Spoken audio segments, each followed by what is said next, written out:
O que se vai gustar o que ven agora, verán vostedes. Pés de Lan é unha formación con músicos e con mestras de danza que levan dende a súa fundación en 2008 promovendo actividades lúdicas nas que tamén fan que os espectadores participen bailando nos seus espectáculos. O seu último traballo, o segundo, é un DVD titulado Entroidanzas, co que xa están de xira.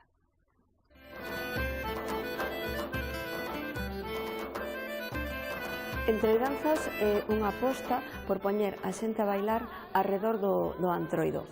Arredor dos bailes de antroido, pero iso non quere decir que solamente se poida facer en antroido. É unha proposta dinámica, divertida, na que hai uns músicos que tocan en directo e eu que ensino a bailar no momento xusto antes de que os músicos toquen. Está pensado para todas as idades e para toda a familia. É unha festa ao redor do baile.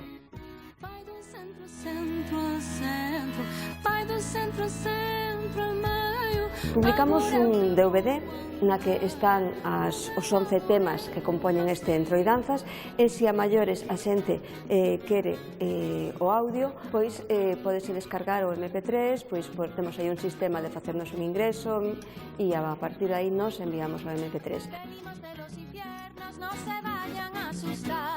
Venimos de los infiernos, no se vayan a asustar. Pés de Lan é unha banda de música e baile que ten un espectáculo moi particular. O que facemos é ensinar a bailar en directo ao público, de xeito que o público pasa de se converter no espectador para ser público participante, non?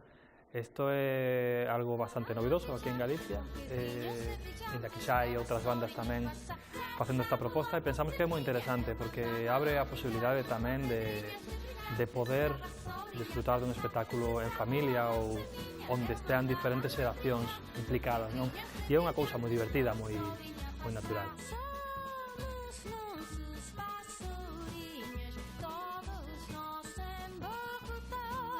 Publicamos o noso segundo DVD, que leva por título Entroidanzas, e que é unha selección, unha escolma de bailes de entroido do mundo. Agardamos que teña tamén moi boa aceptación, tanto o DVD como o espectáculo.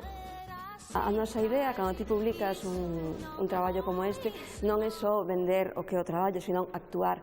Temos xa bastantes datas e todo o mundo que queira contar con nós como unha festa animada, pois pode contratar o grupo para facer este espectáculo. Así a data máis significativa, así que é, pois en Santiago, o día 27, dentro da Cidade da Cultura.